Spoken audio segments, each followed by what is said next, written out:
Texte du bouddhisme ancien traduit directement du pali. Version audio d'accessibilité. Le récit de Jivaka, Jivaka Suttam numéro 55. Jivaka avait été abandonné à la naissance, et sauvé des corbeaux par un prince. Il était donc resté vivant, Jivaka, d'où son premier nom. Le prince l'avait fait allaiter par les nourrices du palais, il avait donc été comme Arabaka, nourri par le prince. Ainsi ai-je entendu. En ce temps-là le seigneur séjournait, près de Rajagaha, dans les mangrès de Jivaka comme Arabaka. Jivaka comme Arabaka vint voir le seigneur. Il le salua en arrivant et s'assit convenablement. Une fois bien assis, il demanda au seigneur. J'ai entendu dire, Seigneur, que l'on tue des êtres vivants pour l'ascète Gautama et que c'est en connaissance de cause que l'ascète Gautama mange cette viande qui lui est destinée, acte qui retombe sur lui. Ceux qui disent cela, Seigneur, répètent-ils bien ce que dit le Seigneur? Ne trahissent-ils pas le Seigneur en parlant faussement? Et un confrère dans l'enseignement qui répéterait ces paroles ne prendrait-il pas une position répréhensible? Ceux, Jivaka, qui disent on tue des êtres vivants pour l'ascète Gautama et c'est en connaissance de cause que l'ascète Gautama mange cette viande qui lui est destinée, acte qui retombe sur lui ne répète pas bien ce que je dis et me trahissent en parlant faussement. Moi, Jivaka, je dis qu'il y a 3 cas où la viande ne doit pas être mangée. Quand on voit, quand on entend ou quand on suspecte.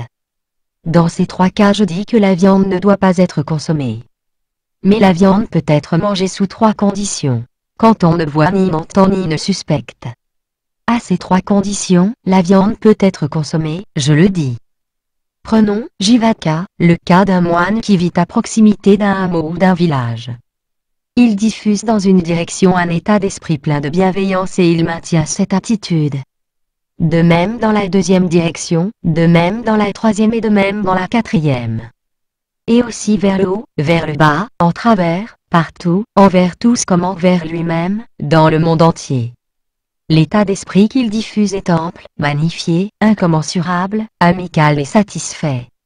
Un maître de maison ou un fils de maison l'approche et l'invite à déjeuner pour le lendemain. Le moine accepte s'il le désire. À la fin de la nuit, s'étant levé de bonne heure, il prend son bol d'aumône et sa cape et se rend à la demeure du maître de maison ou du fils de maison. Il s'y assied sur le siège préparé, et le maître ou le fils de la maison verse un bon repas dans son bol. Le moine ne pense pas. Il est bon que ce maître de maison ou ce fils de maison me serve cet excellent repas. Pourvu qu'il me serve encore dans le futur une aussi bonne nourriture. Cela ne lui vient pas, et il mange cette nourriture sans s'y attacher, sans en être séduit et sans gloutonnerie. Il en voit les dangers et il est assez sagace pour y échapper. Penses-tu, Jivaka, qu'en la circonstance ce moine pense à se nuire à lui-même, à nuire à autrui ou à nuire aux deux? Certainement pas, Seigneur. La nourriture, Jivaka, que ce moine mange n'est-elle pas irréprochable? Si, Seigneur. J'ai d'ailleurs entendu dire que la bienveillance était un état sublime. Or le Seigneur en témoigne devant moi car il est établi dans la bienveillance.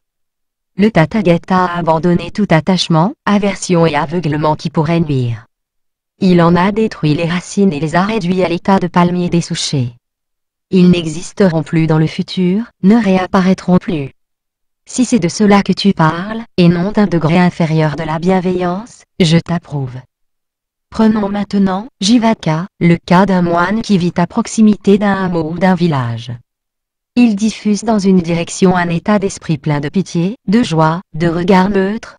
Le texte se répète à l'identique, j'ai entendu dire que la pitié, la joie, le regard neutre était un état sublime.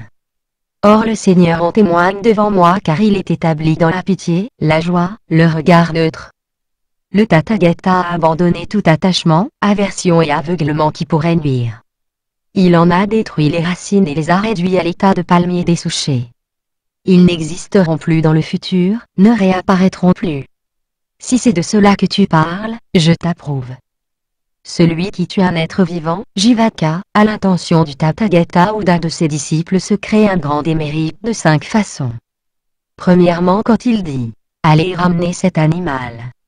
Deuxièmement quand l'animal qui est amené gorge serrée éprouve de la souffrance physique et mentale.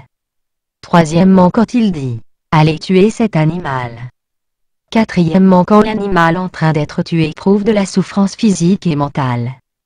Cinquièmement, quand il offense le Tathagata ou son disciple par cette nourriture inconvenante.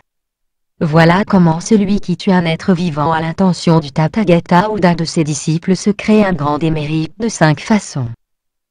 Ainsi parla le Seigneur. Jivaka comme Arabaka dit alors au Seigneur. C'est merveilleux, honorable Gautama. C'est merveilleux, honorable Gautama. C'est comme si l'honorable Gautama avait redressé ce qui penchait, avait révélé ce qui était caché, avait montré le chemin à l'égaré, et avait apporté une lampe dans l'obscurité pour que ceux qui ont des yeux voient. C'est ainsi de plusieurs façons que l'honorable Gautama a exposé l'enseignement. Je cherche refuge auprès de l'honorable Gautama, du Dhamma et du Sangha monastique. Que l'honorable Gautama me considère dès à présent comme un fidèle qui gardera le refuge tant qu'il lui restera un souffle de vie. Note du traducteur. Certains croyaient que celui qui mange de la viande aurait à subir les mêmes effets néfastes que celui qui a tué l'animal. Quand le moine voit que l'animal a été tué à son intention, quand il l'entend dire ou quand il le soupçonne à partir d'indices vus ou entendus. Les dangers cités et les inconvénients. Aller chercher la nourriture, mendier, manger, etc. Visu 11. Traduction. Christian Maes. Réalisation vidéotexte. Les connaisseurs du monde.